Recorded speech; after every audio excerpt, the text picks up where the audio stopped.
Party के senior leader और national spokesperson Prem Shukla ji आप सभी को संबोधित करेंगे। धन्यवाद प्रदीप जी। मित्रों, आपका हार्दिक स्वागत है। शुरू करें ना।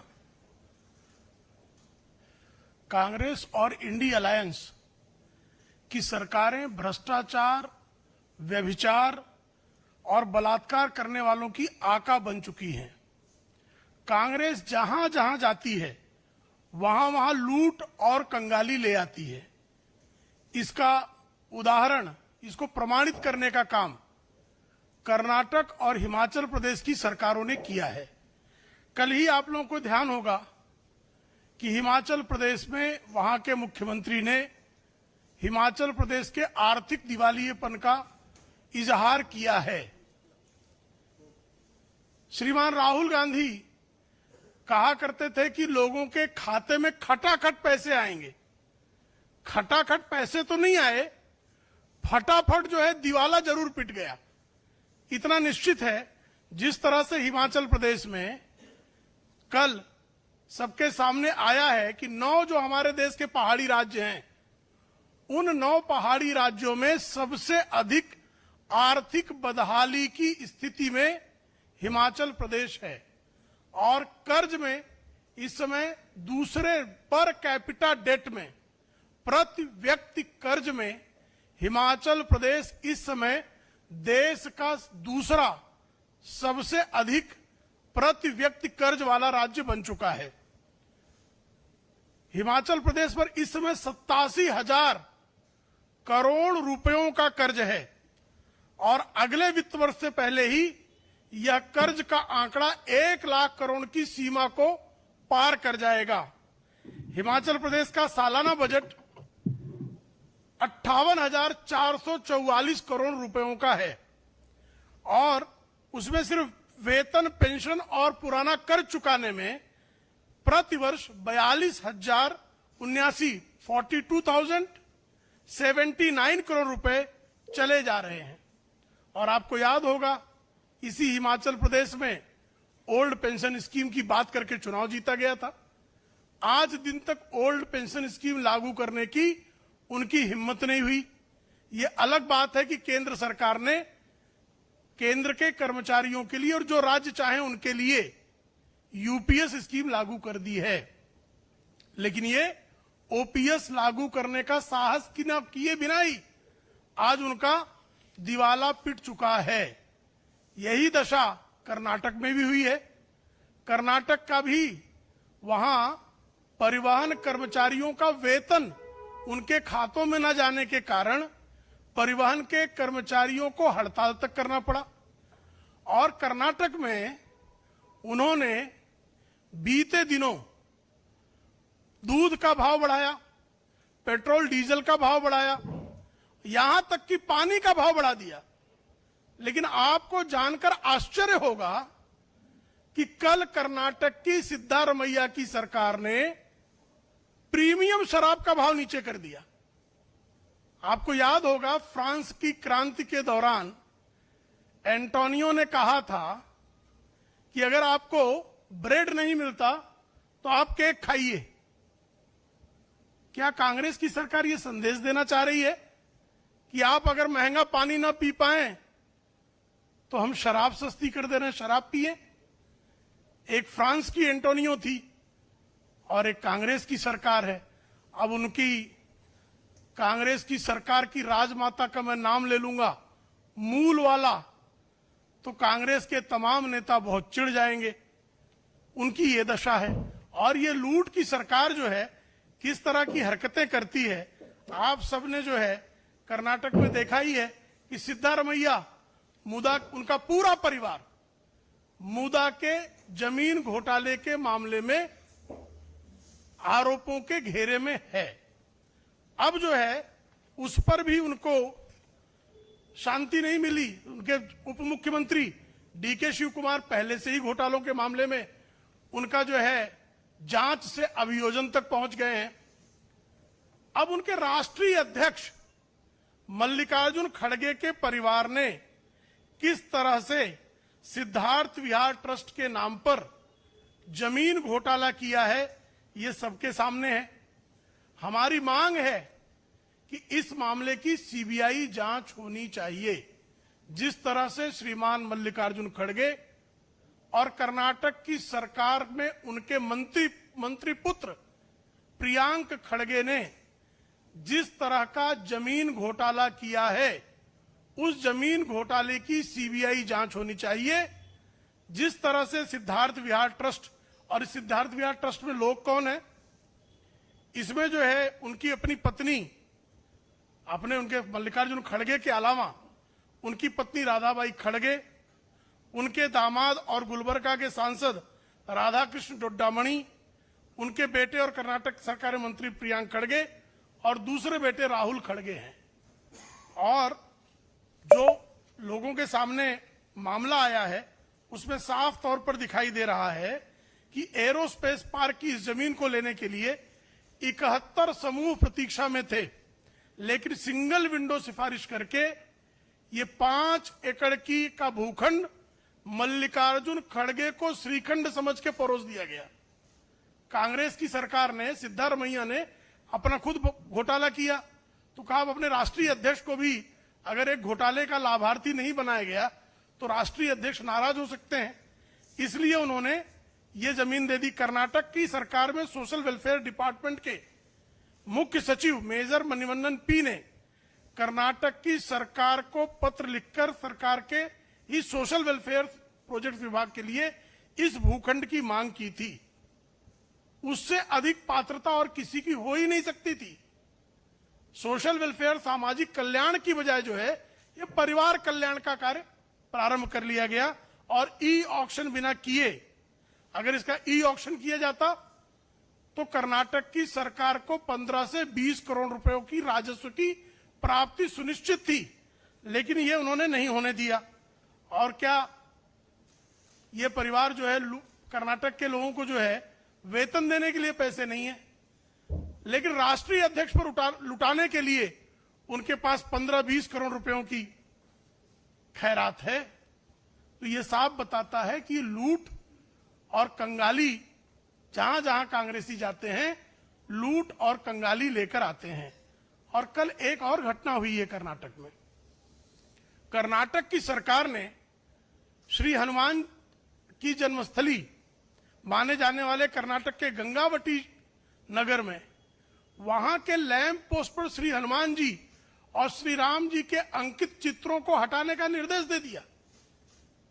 भाई, आपको राम से, हनुमान से, गदा से और धनुष बाण से इतनी ज्यादा जो है नफरत क्यों है? मोहब्बत के दुकानदारों को हिंदुओं के प्रतीक चिन्हों से नफरत क्यों है?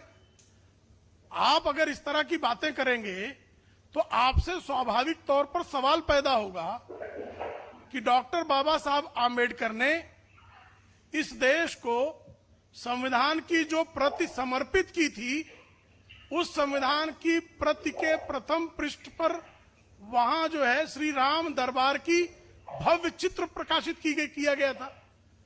तो श्री राम दरबार को भी क्या डॉक्टर बाबा साहब आम्बेडकर और समग्र संविधान सभा, जिसमें राहुल गांधी के पूर्वज जवाहरलाल नेहरू जी भी शामिल थे, क्या वो सब सांप्रदायिक थे? आप जो हैं हज हाउस बनाएंगे तो वो सेकुलरिज्म की मीनार है, लेकिन कहीं राम मंदिर बन जाए, कहीं राम जी की का चित्र लग जाए, कहीं हनुमान जी की गदा और राम जी का धनुष लग जाए, तो एसडीपीआई के एक मांग करते ही ये घुटने टेक देते हैं। ये अत्यंत दुखद है। इसी तरह की एक और मामला तेलंगाना में, जिस तरह से तेलंगाना के मुख्यमंत्री श्रीमान रेवंत रेड्डी को कल सुप्रीम कोर्ट ने फटकार लगाई है, जिस तरह से कांग्रेस की सरकारें, कांग्रेस के श्रीमान राहुल गांधी और उनके नेता संविधान की प्रति तो लहराते हैं, लेकिन संवैधानिक संस्थाओं के प्रति आदर उनमें बिल्कुल नहीं है। जिस तरह से सुप्रीम कोर्ट का निरादर करते हुए श्रीमान रेवंत रेड्डी ने सुप्रीम कोर्ट के एक अभियुक्त के जमानत के फैसले का हवाला देते हुए उन्होंने कहा कि सुप्रीम कोर्ट में जमानत इसलिए मिली क्योंकि भारतीय जनता पार्टी और बीआरएस का समझौता हो गया।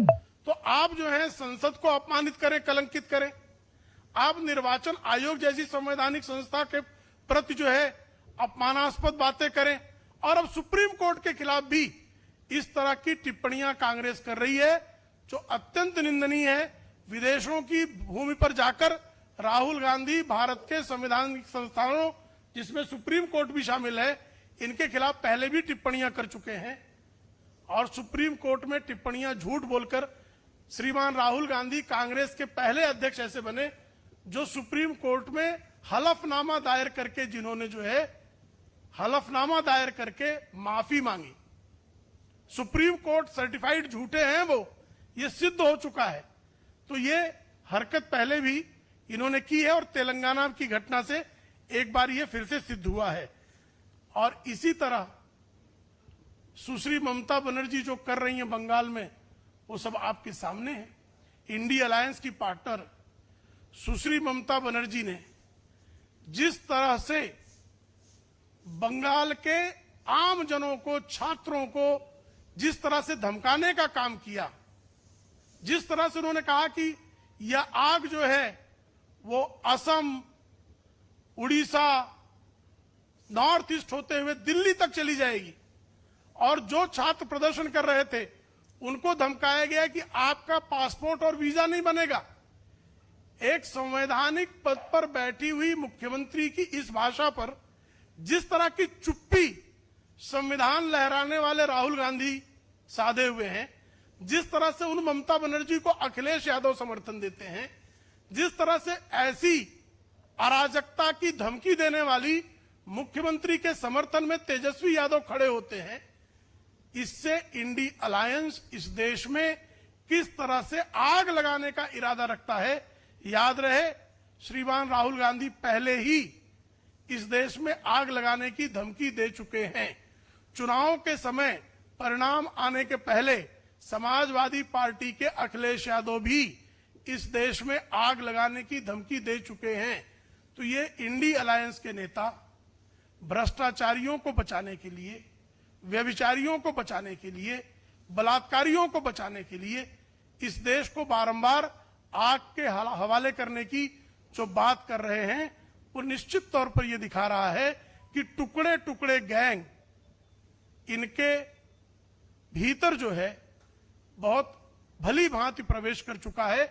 इसलिए जो है वो इस तरह की बातें बार बार कर रहे हैं।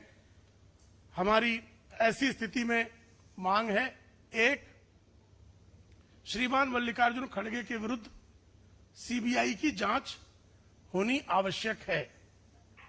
सुश्री ममता बनर्जी को जिन बलात्कारियों को बचाने का उन्होंने प्रयास किया है, उस मामले में जब तक स्वयं ममता बनर्जी का लाई डिटेक्टर टेस्ट नहीं होता, तब तक इस मामले की तह तक पहुंचा नहीं जा सकेगा। कल जो टेप आए हैं, ऑडियो टेप्स, जिसमें बलात्कार पीड़िता के परिजनों को अस्पताल के एक अधिकारी द्वारा किए गए फोन में किस तरह से झूठ बोला गया, वो सिद्ध हुआ है। तो निश्चित तौर पर एक अस्पताल की असिस्टेंट सुपरिंटेंडेंट ने यह फोन किसी बड़े अधिकारी के कहने पर किया होगा, किसी सरकार के बड़े रसूखदार व्यक्ति के करने पर किया होगा। और सुश्री ममता बनर्जी मुख्यमंत्री होने के साथ साथ वह राज्य की स्वास्थ्य मंत्री भी हैं, और जिस तरह से उन्होंने आनन फानन में उस कॉलेज के प्रिंसिपल को पदोन्नति जैसा कार्य किया, अच्छी जगह ट्रांसफर करके, उससे यह आशंका दृढ़ होती है। और जिस तरह से सुप्रीम कोर्ट की अवमानना करने का काम तेलंगाना के मुख्यमंत्री ने किया है, समग्र कांग्रेस पार्टी को इस देश की संवैधानिक संस्थाओं से माफी मांगना आवश्यक है। मित्रों, मैंने अपनी बात रखी, आपके मन में कोई प्रश्न हो तो सादर आमंत्रित है। प्रश्न अगर किसी के मन में है तो एक एक करके। आपने कह रहे हैं कि ममता बनर्जी के तक पूरा मामला संज्ञान में था और लाइक डिटेक्टर ममता बनर्जी का होना चाहिए, बंगाल सीएम की वो है, और इस पूरे मामले में वो कहीं ना कहीं उनको जानकारी दी गई थी। क्या देखिए, स्वास्थ्य मंत्री के बिना जाने आरजी कार के प्रिंसिपल को इतने घिनौने अपराध के बाद क्या प्रमोशन जैसा ट्रांसफर दिया जा सकता है? अगर यह ममता बनर्जी का निर्देश नहीं था तो किसका निर्देश था? यह तभी इसकी पड़ताल हो पाएगी जब उस विभाग के सर्वोच्च पद पर बैठे व्यक्ति जो सुश्री ममता बनर्जी हैं का लाई डिटेक्टर टेस्ट हो। मेरा सवाल है कि इस तरीके से इंडी गठबंधन के तमाम दल और उसके वरिष्ठ नेता बंगाल में जो कुछ भी हो रहा है चुप्पी साधे बैठे हैं, तो क्या इससे पार्टी को या बीजेपी ये मानती है कि सब उनके साथ ममता बनर्जी के साथ खड़े हैं इस मुद्दे पर? श्रीमान राहुल गांधी से जब सवाल पूछा जाता है तो कहते डिस्ट्रैक्शन मत करो। अखिलेश यादव उनके समर्थन में बयान देते हैं। तेजस्वी यादव का बयान आपने देखा ही। आज तक आपने उद्धव ठाकरे का कोई बयान सुना है क्या ममता बनर्जी के विरोध में? यहां तक कि कम्युनिस्ट पार्टी के छात्र विंग ने भी जिस तरह से छात्रों के प्रदर्शन से स्वयं को अलग कर लिया, तो क्या कारण था? क्योंकि केरल में भी सीपीएम का एक एमएलए जो है वो सेक्स स्कैंडल में उस पर एफआईआर कल हुआ है। तो ये व्यभिचार, भ्रष्टाचार और बलात्कार का जो है एक त्रिवेणी इन्होंने बना ली है। ममता बनर्जी ने कुछ दिन पहले प्रधानमंत्री को लेटर लिखा था सेक्टर रजिस्ट्रेशन के लिए। आज उन्होंने दूसरा अभी एक लेटर लिखा है। कहा कि पहले लेटर का कोई आपने जवाब नहीं दिया। उन्होंने कहा कि जल्द से जल्द केंद्र सरकार को ये लेजिस्लेशन लाए, कोई कानून बनाए जिससे ऐसे ही इस क्राइम में जल्द से जल्द सजा हो जाए, फास्ट ट्रैक कोर्ट पे जल्द से जल्द इस पर फैसला लिया जाए। तो दोबारा उन्होंने प्रधानमंत्री को लेटर लिखा, सेंटर पर रजिस्ट्रेशन की बात कर रही है। देखिए, ये भी इनका उनका अपनी तरफ से जो है अपने ऊपर से मामले को हटाने का प्रयास है। देखिए, फास्ट ट्रैक कोर्ट बनाने का निर्देश जो बंगाल सरकार को भेजा गया था उसमें से लगभग 148 से मुझे एग्जैक्ट संख्या नहीं याद है कोर्ट बनाने को कहा गया, तो सिर्फ 6 बने वहां बंगाल में। और भारतीय न्याय संहिता में बलात्कारी और हत्यारे के लिए मृत्युदंड का प्रावधान है।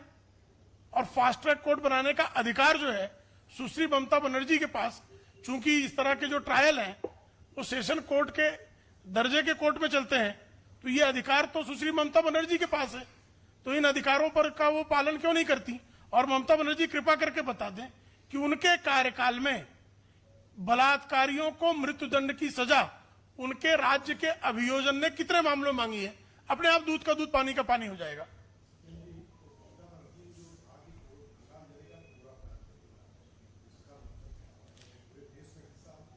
देखिए, पूरे देश में हिंसा की धमकी तो दे रहे हैं हम लोग, और टुकड़े टुकड़े गैंग के लोग भारत के टुकड़ों की कल्पना तो लंबे समय से कर रहे हैं और टुकड़े टुकड़े वालों को समर्थन भी देते रहे हैं, जिहादियों के समर्थन में खुलकर उतरते रहे हैं।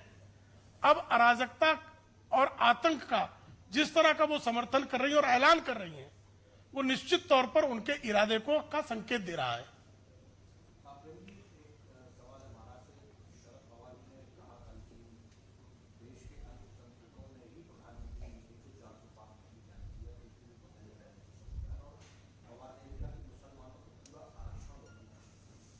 देखिए, मुसलमानों को मजहब के आधार पर आरक्षण नहीं मिल सकता।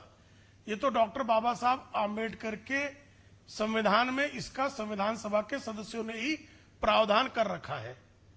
अब जो है श्रीमान शरद पवार को डॉक्टर बाबा साहेब आम्बेडकर के अपमान की इतनी जल्दी क्यों है, ये समझ से परे है। दूसरी बात, शरद पवार ये कैसे जानते हैं कि किसने भाजपा को वोट दिया, किसने नहीं दिया? साफ तौर पर जो है अल्पसंख्यकों के को जो है जिस तरह से अलग करने का उनका प्रयास है, ये उनकी बांटो वाली राजनीति का हिस्सा है।